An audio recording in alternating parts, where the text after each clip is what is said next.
Salut, c'est Nicolo et bienvenue dans Très bien habillé, la vidéo hebdo pour être bien sapé. Aujourd'hui, on va répondre à une question très basique, mais qui continue d'être source de frustration et d'erreurs, parfois même après 3, 4, 5 années d'expérience avec le style. Que faire lorsqu'on est entre deux tailles?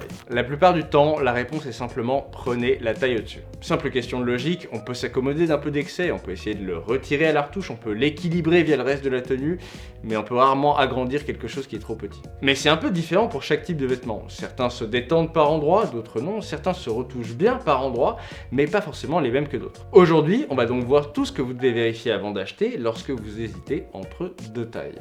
Pour les chaussures, on peut prendre la taille supérieure à condition de s'équiper d'une petite demi-semelle pour éviter que ça flotte parce que c'est ni bon pour votre démarche ni pour la durabilité de la chaussure. Pour ce qui est de la taille inférieure, vous ne pouvez pas la prendre si vous êtes trop serré en longueur, ça ne bougera pas, c'est non négociable.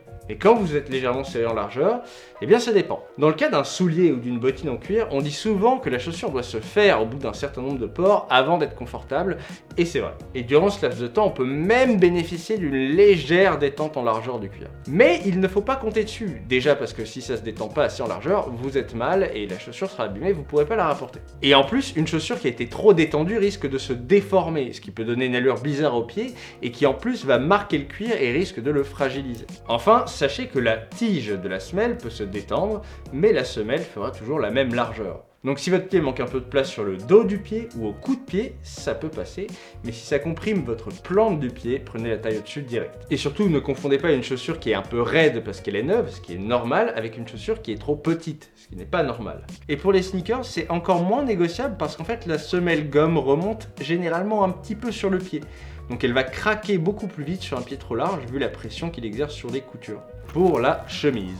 Cintrage, manche, poitrine, la chemise a pour avantage de pouvoir se retoucher en de nombreux endroits. Tant qu'il s'agit de retirer et pas d'agrandir, on peut toucher à pratiquement tout. Donc n'ayez pas peur de prendre la taille au-dessus si c'est nécessaire. Attention quand même à la longueur du bas. Vu qu'on ne peut pas changer la place des boutonnières, parce que c'est un trou, le seul moyen de les raccourcir, c'est de couper jusqu'à retirer entièrement le dernier bouton en bas. Ce qui risque du coup d'être un peu trop court. Tenez-en compte. Le seul truc qu'on peut pas vraiment retoucher, c'est le col. C'est important, surtout si vous portez des chemises formelles avec le col fermé, parce que quand c'est trop grand ou trop serré, c'est horrible.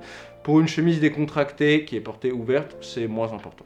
Pour les pièces à manches. Les pièces à manches, ce sont les blousons, les vestes, les manteaux et compagnie. Même conseil que pour la chemise, mais avec deux différences principales à retenir. Premièrement, ça coûte beaucoup plus cher à retoucher. On peut raccourcir un blouson zippé dans certains cas, mais défaire tout le bord-côte et raccourcir le zip et tout remonter, ça va coûter un certain prix. Et l'autre point à noter, c'est qu'il y a des détails sur les pièces à manches qui rendent certaines zones quasi impossibles à retoucher. Typiquement, vous ne pouvez pas changer l'emplacement des poches d'un manteau. Et enfin, pour tout ce qui est pièces qui ont des coutures étanches, pièces techniques avec rembourrage et compagnie, évitez la retouche, c'est quasi impossible. D'ailleurs, pour les manteaux et vestes au style plus classique, je conseillerais vraiment à ceux qui ont un gros budget retouche d'envisager plutôt la demi-mesure, parce que ça peut revenir au même et rendre mieux. Pour la maille.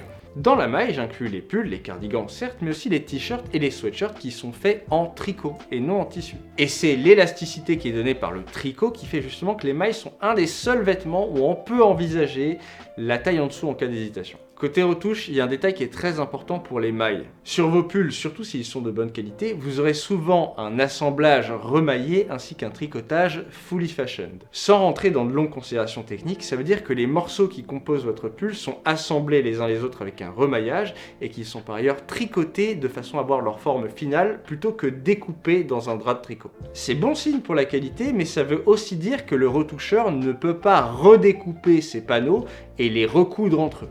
Donc vous ne pouvez pas retoucher. Quant à la détente, sachez qu'il y a des mailles qui se détendent beaucoup et d'autres beaucoup moins, mais dans la plupart des cas, le lavage suffit à leur redonner leur taille d'origine. Bon à savoir, les mailles en coton ou en lin se détendent souvent plus que celles en laine. Et la plupart du temps, plus un tricot est aéré et léger, plus il y a de potentiel pour se détendre, plus il est serré et lourd, et moins il en a. Vous pouvez en tenir compte si vous voulez choisir la taille en dessous. Pour les pantalons.